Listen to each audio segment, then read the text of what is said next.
지금 유럽의 전략가들 사이에서 한국 때문에 전략 지형이 흔들리고 있습니다. 벨기에 브뤼셀에서 열린 전 세계 안보학자들의 비공식 회의. 이 자리에서 한 영국 교수가 단 한 문장으로 회의장을 발칵 뒤집었습니다. 한국은 단 하루 만에 전시체제로 전환 가능한 세계 유일의 민주국가다. 미국과 중국, 러시아 대표들은 그 말을 듣고 비웃었습니다. 자원도 없고 인구도 적은 나라가 무슨 전략적 역량이 있다는 거야? 하지만 단 5분 뒤 그들은 웃음을 거두고 진지해졌습니다. 그 교수가 공개한 건 탱크도 미사일도 아닌 사람이 시스템이 된 나라, 그리고 전쟁이 오기 전 먼저 반응하는 사회였습니다. 한국이 가진 석유보다 강한 무기, 그리고 세계가 지금껏 몰랐던 시스템 전쟁의 실체. 그 놀라운 이야기 지금부터 시작합니다. 이야기가 시작되기 전에 좋아요와 구독은 영상 제작에 많은 도움이 됩니다. 말도 안 되는 소리군요.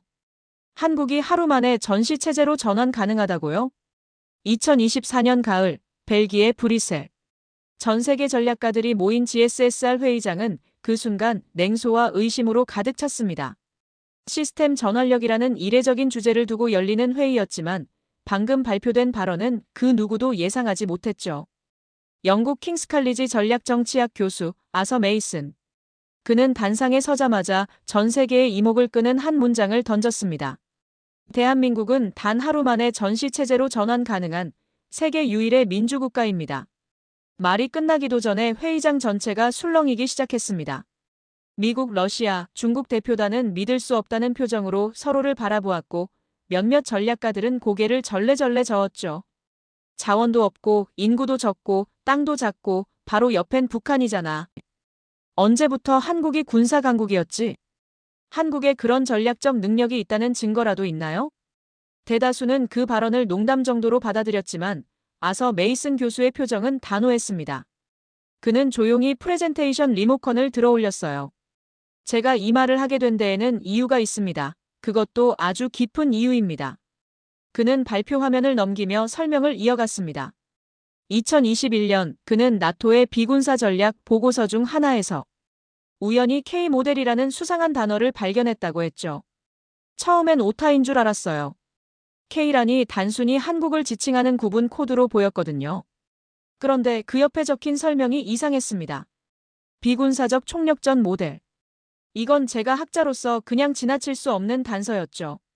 그는 즉시 자료의 출처와 연관 문서들을 추적하기 시작했고 그 과정에서 이상한 공통점을 발견하게 됩니다. 한국이라는 나라가 유독 위기 상황에서 빠르고도 정밀하게 반응하는 모습을 보였다는 내용이었습니다. 메이슨은 의문을 품었고 곧바로 본격적인 연구에 착수하게 됩니다. 처음엔 저도 믿지 않았습니다. 그냥 시민의식이 좋은 나라 정도로 여겼죠. 하지만 직접 한국에 가서 사람들의 일상과 제도를 들여다본 순간 생각이 완전히 바뀌었어요. 그는 몇 가지 사건을 언급했습니다. 2019년 강원도 산불 당시 일반 시민들이 자발적으로 고속도로를 열어 구조 차량을 통과시킨 장면. 2020년 코로나 초기에 마스크 오브제가 시행되기도 전에 스스로 줄을 서 구매 질서를 만들었던 모습. 그리고 무엇보다 2022년 이태원 참사 직후 누구의 지시도 없이 헌혈과 자원봉사, 심지어 SNS를 통한 정보 공유가 대규모로 진행된 일까지. 이건 단순한 질서가 아닙니다. 이건 즉각적 자발 단일화라는 세계 어디에도 없는 집단 반응 시스템이에요. 그는 이 반응 시스템을 사회적 신경망이라 명명했습니다. 인간의 신경망처럼 한국 사회는 위기라는 자극이 주어지면 수천만 개의 개체가 일사불란하게 움직이기 시작한다는 거죠. 단일한 리더가 지시하지 않아도 시스템이 스스로 반응한다는 점에서 기존 군사 전략과는 전혀 다른 차원의 접근이었어요. 그들은 각자 움직이지만 동시에 전체로 기능합니다. 이건 병사가 움직이는 군대가 아니라 사회 전체가 병사처럼 작동하는 구조입니다. 메이슨 교수는 그렇게 말하며 화면을 넘겼고 몇몇 회의 참가자들은 시선을 떼지 못한 채 자료를 빠르게 메모하고 있었어요. 그는 한국의 교육제도, 병역 시스템, 시민 문화까지 들여다보았고 그 과정에서 자신이 보아온 어느 나라와도 다르다는 확신을 갖게 되었다고 했습니다. 그는 심지어 서울 한복판의 선거 투표소까지 직접 방문해 관찰했다고 했습니다. 그날은 정말 충격이었어요. 경찰도 방송도 없는데 시민들이 자기 차례를 기다리며 침묵하는 모습. 무질서의 가능성이 0에 가까운 상황이었죠. 이건 훈련된 것도 감시된 것도 아니었습니다. 회의장의 분위기가 점점 진지해졌습니다. 처음엔 비웃음을 흘리던 전략가들이 하나둘 자세를 고쳐 앉고 앞자리 대표들은 그가 보여주는 사례를 촬영하기 시작했죠. 이건 분명 시스템입니다. 기술이 아니라 문화로 작동하는 체계. 정책이 아니라 습관으로 작동하는 구조입니다. 마지막으로 그는 이렇게 덧붙였어요. 한국은 누군가 총을 들라고 말하기 전에 이미 시민들이 응답하는 나라입니다. 그들은 전쟁이 시작되기도 전에 움직이고 있어요. 저는 이것을 비군사적 전시 체제라 부릅니다. 회의장이 정적에 휩싸인 채 메이슨 교수는 조용히 마이크를 내려놓았습니다. 하지만 그가 꺼낸 말 한마디는 전 세계 전략 지형을 다시 쓰는 파문이 되어 퍼지고 있었어요. 그날 회의장 바깥, GSSR 회의장 로비에서도 웅성거림은 계속됐습니다. 몇몇 기자들은 황급히 뉴스를 송출했고 일부 유럽 안보 전문가들은 회의장을 나가며 전화를 걸기 시작했어요. 방금 말한 게 사실이라면 한국은 지금까지 우리가 분류했던 민주주의 국가의 틀을 뛰어넘는 존재야. 그 말은 한 프랑스 정보 분석관이 중얼거린 것이었죠. 회의장은 잠시 휴식 시간에 들어갔지만 메이슨 교수는 여전히 단상 앞에 서 있었습니다. 그의 곁에는 각국의 전략가 몇 명이 다가와 조심스럽게 질문을 던졌습니다. 당신이 본 이 시스템, 어디서부터 시작된 겁니까? 교육인가요? 군사인가요? 메이슨은 고개를 저으며 대답했습니다. 둘 다 아닙니다. 저는 한국 사회가 훈련되지 않은 훈련을 오랜 시간에 걸쳐 반복해온 것이라고 봅니다. 그는 한 가지 일화를 소개했죠. 1997년 외환위기 당시 금모으기 운동을 기억하십니까? 시민들이 자발적으로 결혼반지와 장신구를 내놓아 국가의 외화를 돕는 장면. 그건 국가의 명령이 아닌 사회의 반사작용이었습니다. 그리고 이어 말했습니다. 이와 비슷한 구조가 반복되고 있죠. 파독 광부와 간호사, 새마을 운동, 2002 월드컵 거리 응원, 재난 현장 자원봉사. 이건 한두 번의 기적이 아니에요. 집단 DNA로 형성된 구조적 습관입니다. 그는 브뤼셀에 오기 전까지 한국에서 2년간 거주하며 직접 겪은 일도 언급했어요. 대중교통에서 서로를 밀지 않으며 줄을 서는 시민들, 수능날이면 전국적으로 항공편이 조정되는 것, 선거일이면 노인부터 청년까지 기꺼이 줄을 서는 모습. 그는 이 모든 현상이 설계된 명령이 아니라 사회적 신경 반응에 의한 습관화된 질서라고 분석했습니다. 우리는 보통 민주주의는 느리고 전시에 비효율적이라고 생각하죠. 하지만 한국의 시스템은 다릅니다. 이들은 위기 속에서 더 빠르게 움직이는 민주주의를 보여주고 있어요. 잠시 후 다시 회의가 재개되자 일부 참석자들은 아예 노트북을 닫고 메이슨의 발표에만 집중했어요. 그의 분석은 단순한 칭찬이 아닌 새로운 위협평가로 받아들여지고 있었기 때문입니다. 누구도 예상하지 못한 곳에서 등장한 시민 기반 시스템 전략. 그것은 석유보다 귀하고 군대보다 빠르며 독재보다 무서운 무언가였죠. 그제서야 사람들은 깨닫기 시작했어요. 시스템이라는 단어 하나가 이 시대의 가장 강력한 무기가 될 수 있다는 것이었죠. 솔직히 말하자면 처음엔 전혀 믿지 않았습니다. 한국이 비군사적 전시 체제를 갖췄다니 그건 다소 과장된 주장처럼 들렸죠. 아서 메이슨 교수는 그렇게 말하며 처음 한국을 인식했던 순간을 회상했습니다. 그가 본 한국은 OECD의 한 일원일 뿐이었고 전 세계에서 경제적으로는 성공한 신흥국 정도로 분류되는 나라였어요. 하지만 그의 의심은 나토 내부 보고서의 단 하나의 문장에서 시작됐습니다. 전시 전환 속도 한국 K 모델 사례, 독립 검토 요청. 이 문장은 전략 문건 중에서도 아주 민감한 파트에 위치해 있었죠. 미국, 독일, 이스라엘과 함께 전시에 빠르게 대응 가능한 국가 모델을 언급하면서 유일하게 실명을 공개하지 않고 K 모델이라 명시한 항목. 그 정체가 무엇인지 아무도 말해주지 않았고 내부적으로도 비공식 취급이었다는 사실이 오히려 그의 호기심을 자극했습니다. 정말로 뭔가 있구나. 이건 조사해볼 가치가 있겠어. 그는 첫 연구 단계에서 한국의 행정체계와 위기 대응 시스템을 분석하기 시작했어요. 특히 눈여겨본 건 명령체계와 자발성 사이의 상호작용이었습니다. 그는 위기 발생 시 시민이 어떻게 반응하는지를 실시간으로 추적하려고 직접 한국에 들어가 현장을 관찰했어요. 서울에 도착한 첫날, 그는 지하철역에서 길게 줄 서 있는 사람들을 봤습니다. 퇴근 시간대임에도 불구하고 밀거나 새치기 하는 사람 없이 자연스럽게 줄이 유지되고 있었죠. 처음엔 이게 단순히 문화적인 예절이라 생각했어요. 하지만 나중에 알게 되었죠. 이건 단순한 예의가 아니라 행동 규범이었습니다. 그가 본격적인 충격을 받은 건 2019년 강원도 산불 사건을 조사하면서였습니다. 그는 당시 촬영된 300여 건의 드론 영상과 CCTV 자료를 확보했고 현장에서 자발적으로 집결해 움직인 시민들의 행동을 면밀히 분석했어요. 특히 강릉에서 3시간 만에 2,000명이 자발적으로 구조활동에 투입되었고 구호품 분배 동선과 차량 통행을 위한 도로 비움이 명령 없이 발생했다는 점은 세계 어느 재난 사례에서도 찾기 어려운 현상이었습니다. 시민이 소방관보다 먼저 움직입니다. SNS를 통해 실시간 현장 상황이 공유되고 각 지역 커뮤니티가 중심이 되어 자발적 지원이 확산됩니다. 이건 단순한 봉사가 열정이 아니라 사회적 구조화된 반응이죠. 다음으로 그가 집중한 건 2020년 코로나19 초기 대응. 당시 마스크 수급 문제는 전 세계적으로 혼란을 일으켰는데 한국에서는 오히려 정부 조치가 시행되기 전부터 시민들이 질서를 만들어냈습니다.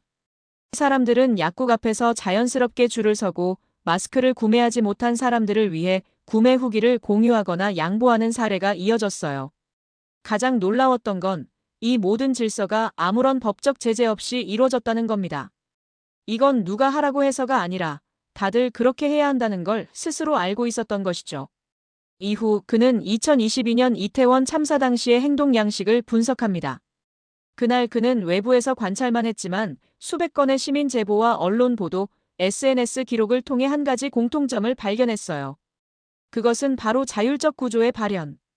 응급 상황에 처한 현장에서 시민들이 임의로 심폐소생술을 시도하고 상해자를 이송하고 주변 통행을 정리했다는 겁니다.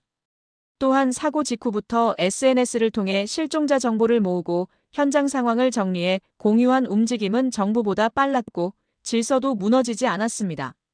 한국의 사회적 신경망은 중앙 명령 없이 작동합니다. 각 개체가 동시에 위험을 감지하고 즉각적으로 역할을 나눠 반응하는 생물의 신경체계와 비슷합니다. 저는 이걸 사회적 신경망이라 명명했어요. 그는 이 현상을 단순히 높은 시민의식으로 치부하지 않았습니다. 오히려 그것은 수천 년간 외침과 재난, 분단과 내전을 겪으면서 축적된 생존 전략이라 분석했습니다. 이건 교육이 아니에요. DNA입니다. 한국 사회는 위기를 견디기 위해 집단으로서 살아남는 법을 기억하는 사회입니다. 그리고 그가 더 놀라웠던 건 이 시스템이 강요되거나 강제로 훈련된 것이 아니라는 점이었어요. 서구 국가들과 달리 시민들의 자발성이 오히려 시스템을 만들고 정치가 뒤따라가는 구조였기 때문입니다. 서구 민주주의는 법과 제도가 사람을 움직입니다. 하지만 한국은 사람이 먼저 움직이고 그 움직임이 제도를 이끌어요. 이건 전혀 다른 구조이고 그 구조의 속도가 세계를 위협할 수 있습니다.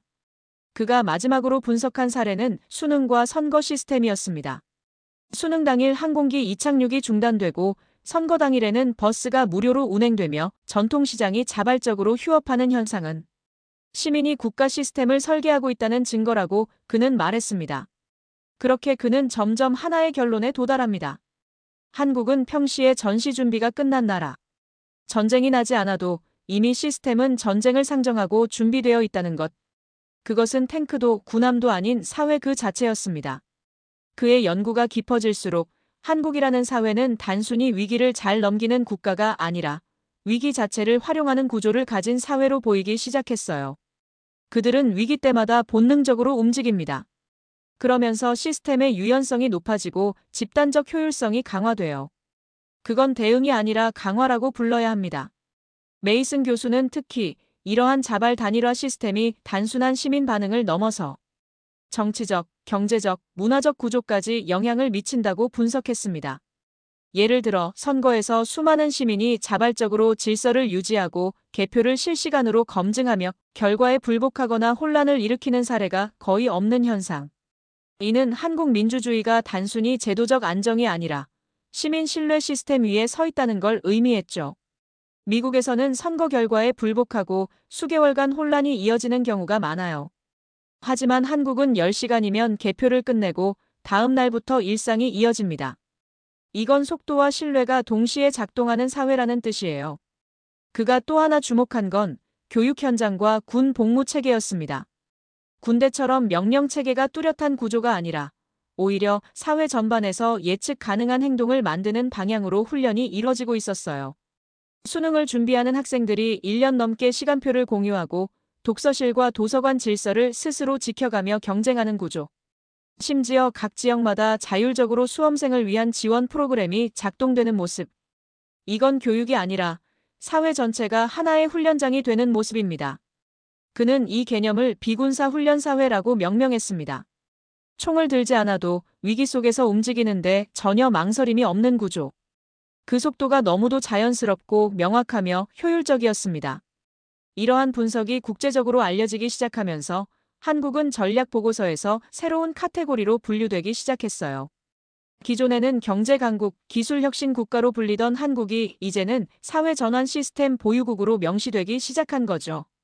중국 국방대학의 비공개 문서에서도 한국은 비군사적 총력전의 가장 위험한 모델이라는 문장이 발견되었고, 일본, 독일, 이스라엘에서도 유사한 사례 분석을 시작했다는 후문도 이어졌습니다. 그의 분석은 단순한 학술적 보고서가 아니라 세계 안보 패러다임의 판도를 바꾸는 보고로 평가되기 시작했어요. 왜냐하면 그가 말한 것은 누가 더 많은 무기를 가졌는가가 아니라 누가 더 빨리, 더 자발적으로, 더 정확하게 움직이는가에 대한 본질적 질문이었기 때문입니다. 그는 끝으로 이렇게 말했습니다. 한국은 전시가 시작되기도 전에 사회가 먼저 반응하는 나라입니다. 명령을 기다리는 대신 행동으로 체계를 만드는 사회. 그들은 미래의 전쟁이 총 대신 시스템으로 싸우는 것이 될 것임을 보여주고 있어요. 그건 자발성이 아니고 신화예요. 교육과 통제의 결과일 뿐입니다. GSSR 회의장, 조용한 웅성거림 속에 미국 국가전략센터 수석 분석관 조슈아 브라운이 자리에서 일어났습니다. 그의 목소리는 명확하고 냉정했으며 오랜 회의 경력에서 나오는 자신감이 깃들어 있었습니다. 그는 아서 메이슨 교수를 정면으로 바라보며 말했습니다. 한국의 시스템은 자율이 아니라 반복된 사회적 압박에 의한 수능입니다. 그들은 자유롭게 움직이는 게 아니라 움직이지 않으면 견딜 수 없도록 훈련된 거예요. 그걸 혁신이나 모델이라 부르는 건 위험한 착각입니다. 회의장 전체가 잠시 숨을 죽였고 메이슨 교수는 브라운을 지켜보며 조용히 고개를 끄덕였습니다. 반박은 예상된 일이었죠. 그러나 이 발언이 던진 파장은 작지 않았습니다. 몇몇 유럽 국가 대표들은 브라운의 의견에 조심스레 고개를 끄덕이며 메이슨의 발표 내용을 다시 들춰보았습니다. 한국의 집단 행동은 자유인가, 강제된 질서인가? 그때 또 다른 손이 올라왔습니다. 일본 정책연구대학원 대학교의 교수 스기우라 시냐였습니다. 그는 조용히 일어나 목소리를 낮췄지만 단호한 어조로 말했습니다. 일본은 세계에서 가장 엄격한 규율 국가 중 하나입니다. 우리는 교통, 행정, 교육 모든 면에서 질서와 압력을 강하게 유지하고 있어요. 하지만 우리에게는 한국 같은 자발적 위기 대응이 없습니다. 우리는 명령을 기다리고 지침이 없으면 정지합니다. 반면 한국은 먼저 움직입니다. 그 차이는 단순한 교육이 아니라 사회의 반사적 설계입니다. 그의 발언은 회의장 안의 긴장감을 다른 방향으로 전환시켰습니다. 이제 논쟁의 초점은 한국의 질서가 강제냐 자발이냐를 넘어서 그들은 어떻게 스스로 움직일 수 있게 되었는가로 이동하기 시작했습니다. 침묵을 지키던 중국 대표단은 복잡한 표정을 숨기지 못했습니다. 그중 한 명이 조심스레 입을 열었고 회의장 스크린에 기밀 문서의 한 구절이 비공식적으로 띄워졌습니다. 한국은 시민이 명령 체계를 압박하는 사회로 중앙 집권형 국가보다 더 빠른 집단 전환이 가능함. 이는 비군사 총력전 모델로서 타국의 전략적 위험 요소로 분류되어야 함. 이 문구는 중국 국방대학 내부 보고서에서 발췌된 것으로 한국의 사회 구조가 실제로 중국조차 두려워할 만큼의 전략적 속도를 가진다고 판단했음을 의미했습니다. 이것은 그동안 작은 나라, 불안정한 지정학 정도로만 여겨졌던 한국의 위상이 전혀 다른 차원에서 재조명되는 순간이었죠. 다시 마이크를 잡은 브라운은 끝까지 반론을 이어갔습니다. 좋습니다. 빠르다고 쳐요. 하지만 감정 기반 자발성은 피로에 취약합니다. 위기가 장기화되면 사회는 분열되고 그 자발성은 소진됩니다. 시스템이란 건 반복 가능성과 안정성이 중요하지 일시적인 집단 감정으로 운영돼선 안 됩니다. 이에 대해 메이슨 교수는 준비된 듯 말했습니다. 그게 바로 핵심입니다. 한국의 시스템은 감정이 아닙니다. 그건 역사적으로 반복된 행동의 누적, 사회적 학습의 결과죠. 이 자발성은 피로에 지지 않고 상황에 따라 형태를 바꾸며 진화합니다. 그는 이어 1998년 금모으기 운동, 2002년 월드컵 응원, 2014년 세월호 이후의 안전교육 운동, 그리고 2020년 팬데믹 당시의 자율적 마스크 줄서기와 자가 격리 이행률을 보여주는 다수의 실제 영상과 수치를 제시했습니다. 이것이 한국의 시스템입니다. 정부가 명령하기 전에 사회가 먼저 반응하고 그 반응은 무질서가 아닌 집단적 통합의 방향으로 흘러갑니다. 이건 단순한 민족성도 교육의 결과도 아니에요. 생존 기반의 사회적 진화 모델입니다. 이 발언의 회의장은 또 한 번 술렁였어요. 그때 누군가가 속삭였습니다. 민주주의가 이런 방식으로 진화할 수 있다면 그것은 곧 위기 속에서도 가장 강력한 체제라는 뜻이군. 그제서야 사람들은 깨닫기 시작했죠.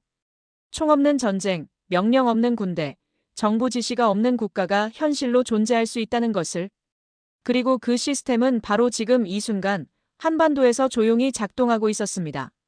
마지막으로 메이슨 교수는 슬라이드를 넘겼고 그 위에 한 문장을 덧붙였습니다. 한국은 준비하지 않아도 되는 나라가 아닙니다. 그들은 항상 준비되어 있어요. 그것이 그들이 가진 세계에서 가장 강한 무기입니다. 순간 회의장에 박수가 퍼졌고 고개를 끄덕이는 이들의 수가 늘어났습니다. 그날 이후 전 세계의 전략가들은 새로운 한 문장을 기록하게 되었죠. 시스템으로 싸우는 시대, 가장 먼저 움직이는 나라는 대한민국이다. 박수가 멈춘 후에도 회의장에는 한동안 정적이 이어졌습니다. 각국 대표들은 회의 자료를 다시 훑고 몇몇은 주변과 조용히 이야기를 나누기 시작했습니다. 그 순간부터 이미 세계 전략 지형도는 이전과 다른 방향으로 회전하고 있었어요. 브라운은 더는 말하지 않았습니다. 그 역시 한국이라는 시스템이 단순한 교육의 결과물이 아닌 집단 생존의 반복을 통해 진화된 사회 구조라는 점을 부정할 수 없었기 때문이었죠. 그는 조용히 자료를 정리하며 메이슨 교수의 발표 슬라이드를 다시 넘겨보기 시작했죠. 그리고 곧 그 여운은 회의장을 넘어 전 세계로 확산됐습니다. GSSR 회의가 종료되자 곧장 브뤼셀 시내엔 K모델에 대한 국제 언론의 취재 경쟁이 벌어졌습니다. CNN, BBC, NHK, 르몽드, 알자지라까지 모두가 하나의 질문을 던지고 있었어요. 왜 지금까지 우리는 이 시스템의 진짜 무서움을 몰랐던가? 인터뷰 요청이 쏟아졌고 메이슨 교수는 몇 차례 짧게 인터뷰에 응했습니다. 그는 기자들 앞에서 이렇게 말했습니다. 한국은 정치가 민감한 나라가 아닙니다. 오히려 정치보다 시민이 먼저 반응하는 나라입니다. 민주주의가 가장 취약해지는 순간 한국은 그 취약함을 통해 강해진 예외적 사례입니다. 다음 날 뉴욕타임즈와 가디언지는 한국 시스템을 비군사적 무기라 명명했고 일본의 니혼케이자이 신문은 한국은 혼란이 닥쳤을 때 오히려 더 빨라지는 국가라는 헤드라인을 걸었습니다. 그 모든 보도는 하나의 결론으로 모였습니다. 한국은 전통적 군사력이 아닌 시스템의 정밀도와 반응 속도로 세계의 기준을 흔들고 있다. 한편 세계 각국은 한국의 시스템을 연구하겠다는 발표를 내놓기 시작했습니다.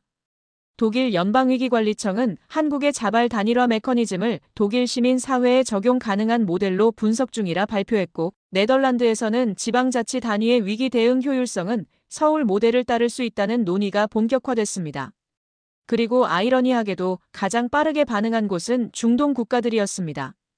UAE와 사우디아라비아는 시민 기반 자율 반응 체계를 개발하겠다며 한국의 NGO들과 협약을 맺기 시작했고 이스라엘 군사전략연구소는 한국식 재난 대응 시뮬레이션을 개발 중이라 밝혔습니다. 그날 이후 브뤼셀 회의는 군사전략의 마지막 날이라고 불리게 되었죠. 왜냐하면 그날을 기점으로 세계는 새로운 전략 무기, 즉 사회 시스템이라는 무형의 병기를 진지하게 검토하기 시작했기 때문입니다. 그리고 모두의 입에 오르내린 단 하나의 이름, 대한민국. 브뤼셀 GSSR 회의가 끝난 그날 저녁 회의장을 떠나지 못한 사람이 한 명 있었습니다. 아서 메이슨 교수는 텅 빈 회의실 앞자리에 앉아 조용히 발표 자료를 다시 펼쳐놓고 있었습니다. 기자들이 떠나고 언론의 조명이 꺼지고 웅성거림이 사라진 공간 속에서 그는 오래도록 고개를 떨군 채 생각에 잠겨 있었죠. 그는 스스로에게 질문을 던지고 있었습니다.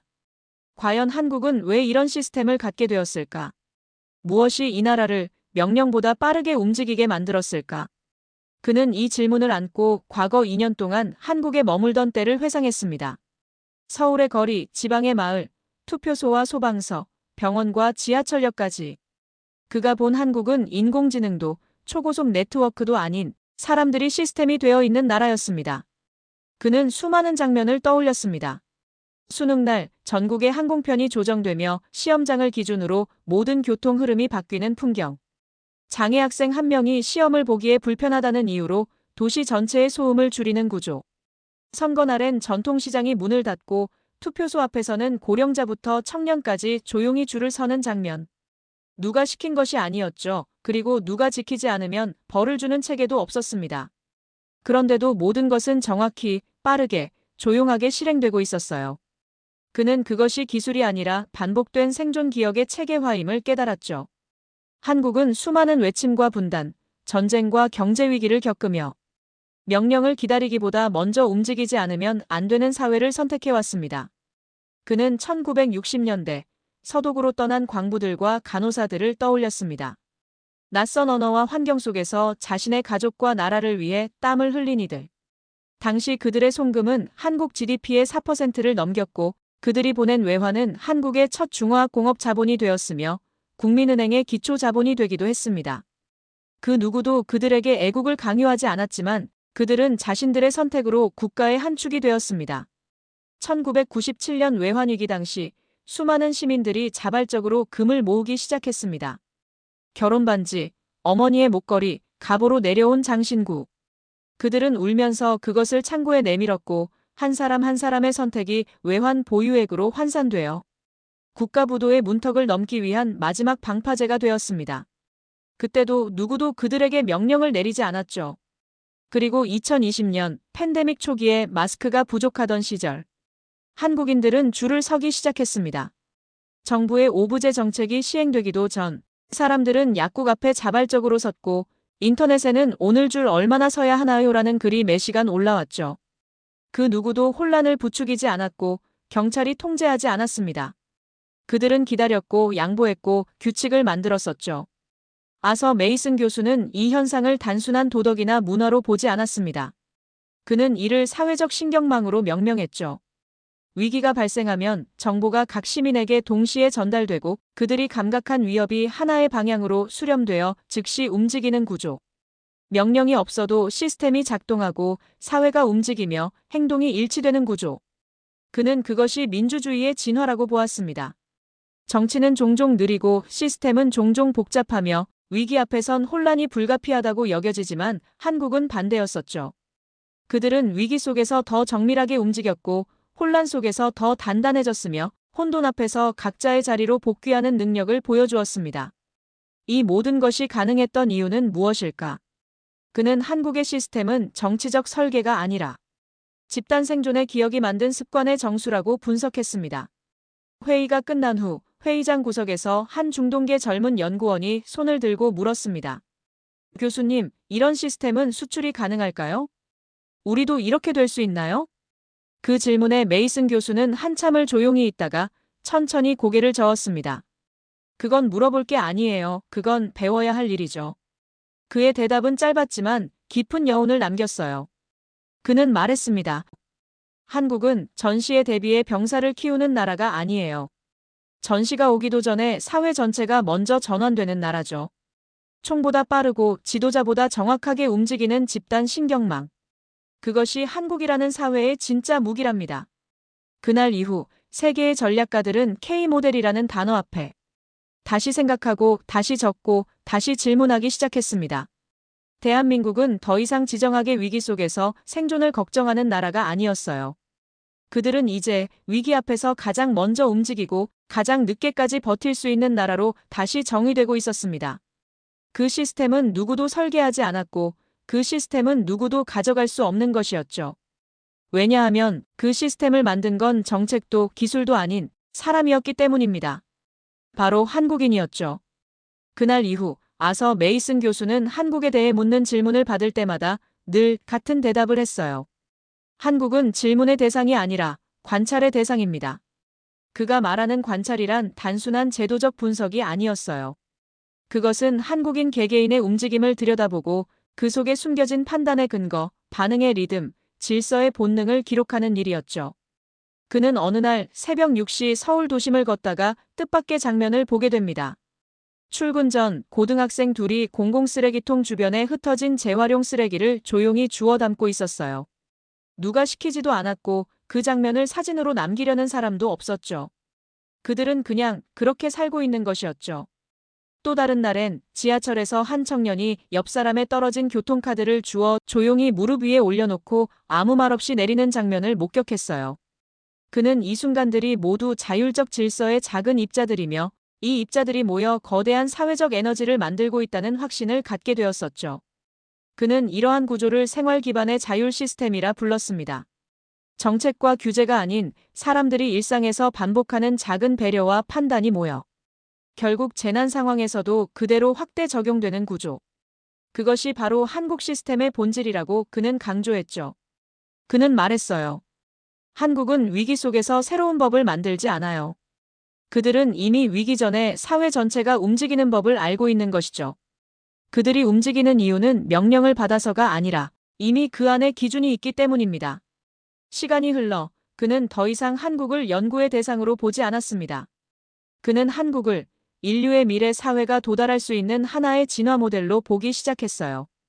위기 속에서 질서를 만들고 불확실성 속에서 방향을 공유하며 누구보다 빠르게 모이고 아무도 다치지 않게 흩어지는 사람들. 그들은 병사도 아니고 공무원도 아니며 정치인의 훈련도 받지 않았지만 그 자체로 시스템이 되어 있는 존재들이었습니다. 그는 이 사실을 깨달았을 때 처음으로 이 시스템이 부럽다고 느꼈습니다.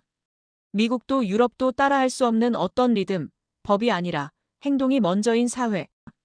명령이 아니라 기억이 움직이는 나라. 그날 밤 그는 일기장에 이렇게 적었어요. 한국은 시스템이 아니다. 한국은 시스템을 기억하는 사람들이다. 그리고 그는 마지막으로 한 문장을 덧붙였죠. 이 세계에서 가장 위험한 나라는 자원을 가진 나라가 아니라 시스템을 습관으로 만든 사람들이다. 그 사람들은 우리가 대한민국이라 부르는 매일을 살아가는 그 한국인들이었습니다. 오늘의 이야기는 여기까지입니다. 우리는 오늘 총 없이 움직이는 사회, 명령 없이 반응하는 집단, 그리고 그 집단을 만들어낸 이름 없는 사람들의 이야기를 들었습니다. 그 누구도 알려주지 않았지만 누구보다 정확하게 움직이는 대한민국. 그들은 시스템을 따르지 않습니다. 그들은 스스로 시스템이 되어 살아갑니다. 이것은 신화가 아닙니다. 매일 반복되는 질서와 배려, 그리고 위기 속의 판단이 수십 년에 걸쳐 만들어낸 세계에서 가장 빠른 민주주의의 진화형입니다. 그리고 그 시스템은 지금도 바로 당신의 옆에서 작동하고 있습니다. 이야기는 여기서 멈추지 않습니다. 이제는 세계가 한국을 연구하기 시작했기 때문입니다. 오늘의 이야기가 여러분께 작은 울림이 되었기를 진심으로 바랍니다. 다음 이야기에선 또 어떤 한국의 모습이 펼쳐질까요? 한국을 향한 여정은 계속됩니다. 구독과 좋아요 잊지 마시고요. 다음 영상에서도 세상을 뒤흔드는 또 하나의 이야기로 찾아오겠습니다. 감사합니다.